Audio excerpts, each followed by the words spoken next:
Tracking, alerting, protecting. This is WKYT This Morning. Now at 6 a.m. on WKYT, a community prepares to honor a man who died days after being elected the town's mayor. Months after a man was murdered in Lexington, his accused killer is in jail after being arrested hundreds of miles away. And violent protests erupt in Missouri after a grand jury decides not to indict an officer who shot and killed an unarmed black teenager. Those stories and more. Breaking news as it happens. Coming up on WKYT This Morning. Top of the morning to you and welcome in to WKYT This Morning. I'm Bill Bryant. And I'm Rebecca Smith. At least a dozen businesses are badly damaged or destroyed after a violent night of protests in Ferguson, Missouri. That's all continuing. The National Guard is moving in and demonstrators are continuing to protest the grand jury decision not to indict Ferguson police officer Darren Wilson in the shooting death of 18-year-old Michael Brown. And Danielle Nottingham has the latest on the protests from Ferguson. Protesters marched into the early hours. Demonstrations spiraled out of control and turned violent. At least a dozen buildings were set on fire. Businesses looted, windows broken, and hundreds of gunshots were heard. What I've seen tonight is probably much worse than the worst night we ever had in August. And that's truly unfortunate. Police hurled tear gas into crowds. Some demonstrators taunted authorities and set fire to police cars. The police brought it on themselves. They have an aggressive stance and they intimidate people. All angry over a grand jury decision not to indict Ferguson police officer Darren Wilson in the shooting death of 18-year-old Michael Brown. They just didn't kill this young man, they overkilled him. The rioting quickly spread here to West Florissant, where protesters set businesses on fire. Following the decision, prosecutors released documents reviewed by the 12 jurors, including images and testimony by Officer Wilson. Wilson says he shot a series of rounds at Brown during the August 9th confrontation, which began while he was still in his squad car. Wilson said, "His hands were inside on me, and he entered my vehicle with his hands, arms, and his head, assaulting me." Police continue to urge protesters to demonstrate peacefully. Change is created through our voice and not through destruction of our community.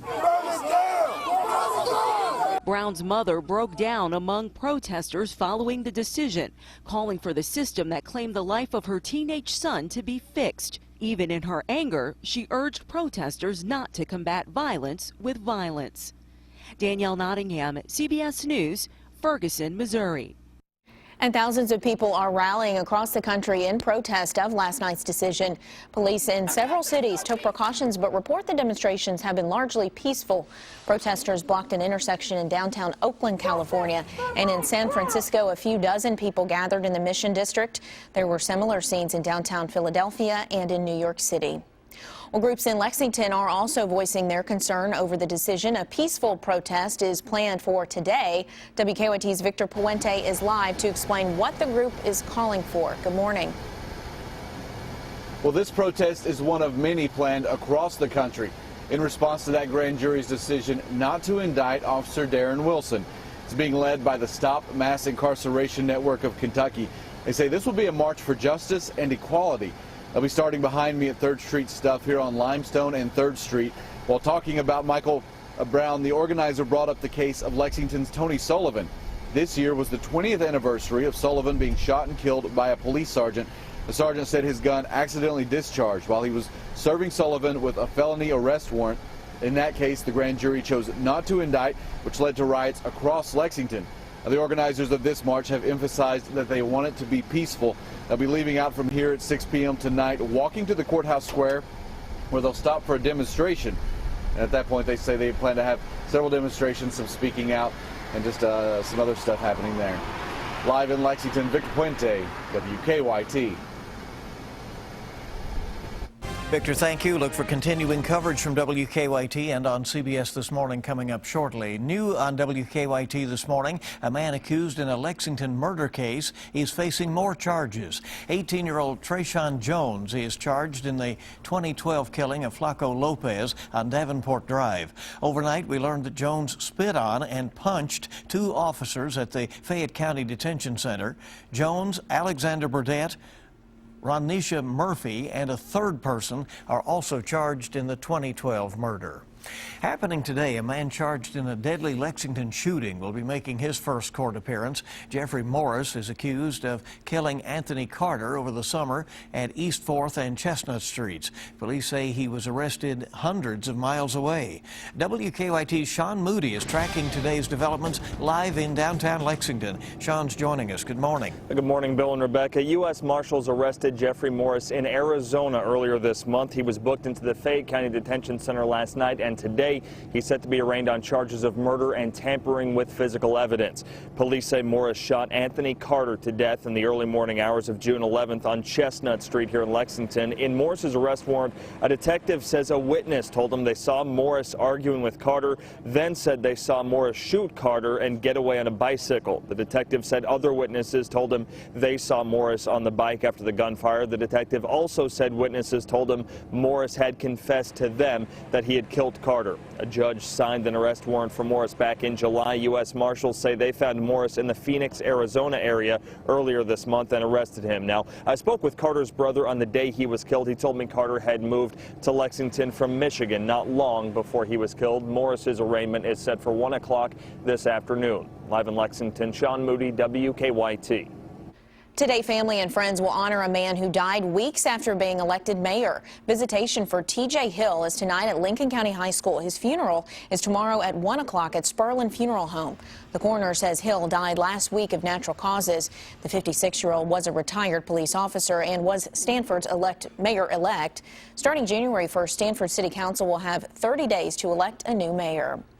If you like to play the lottery, you'll soon have a new way to test your luck. The Kentucky Lotto plans to sell tickets online. The Kentucky Lottery Corporation says it hopes to have the project ready by this time next year. It's not clear yet which lottery products will be sold online.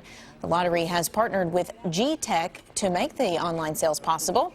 Kentucky Lottery sales about $8 million below budget, we're actually told. So they're hoping, obviously, this will lead to an influx in sales. Looking for a boost out of that, right? Yeah, coming off a big win of historic proportions, the Kentucky Wildcats back in action tonight. Coach John Calipari says he's happy with how well his team is playing defense. The Cats held both Kansas and Montana State to under 20% shooting. The Cats will host the Mavericks of UT Arlington at Rupp Arena. Tip-off is at 7. It will be on the SEC network. 6:07 our time on WKYT this morning. Let's get a check of traffic to see how things are moving on the roads this morning. Here's Officer Don with our check on live drive traffic. Hey, good morning, Don. Hey, good morning, gang. What a mess on Versailles Road yesterday afternoon. Now, fortunately, we're not seeing that this morning with Versailles Road open between Man o' War and the Circle. One of the tests today is to see how our traffic signals are doing, if everything's going to be in sync after all the issues we had on Nicholasville Road, Harrodsburg Road, areas like that over in the Hamburg area. So we'll keep an eye on things as you head out the door. Quick look outside to show you what's happening right now as you plan to head out at I-75 and 64 through that northern split. Also on our Waze map, live drivers on the way in, and so far reporting it's a fairly smooth ride inbound Nicholasville and Man o' War. We're not seeing any problems popping up on Richmond Road just yet. And on the north side of town, we're good to go so far. Inner and outer loops between Winchester Road over to Boardwalk look good. We'll keep you up to date. Yeah, we can, thank you, Don. We can use that calmer weather situation. About 10-hour closure there on Versailles Road yesterday, and that spilled over onto other roads, obviously. WKYT this morning, just getting started on your Tuesday, and it's so good to have you with us. The strong winds that move through Kentucky will have a lasting effect. Why some folks in Lexington will have to hold on to their recyclables, that's a hard word to say, a little longer than expected. Yeah, we're looking outside. We're clean and clear out and about across the state of Kentucky, but you look south and eastbound. That's where that big system is located. We talked about it yesterday. If it travels westbound, that could have major impacts on our travel.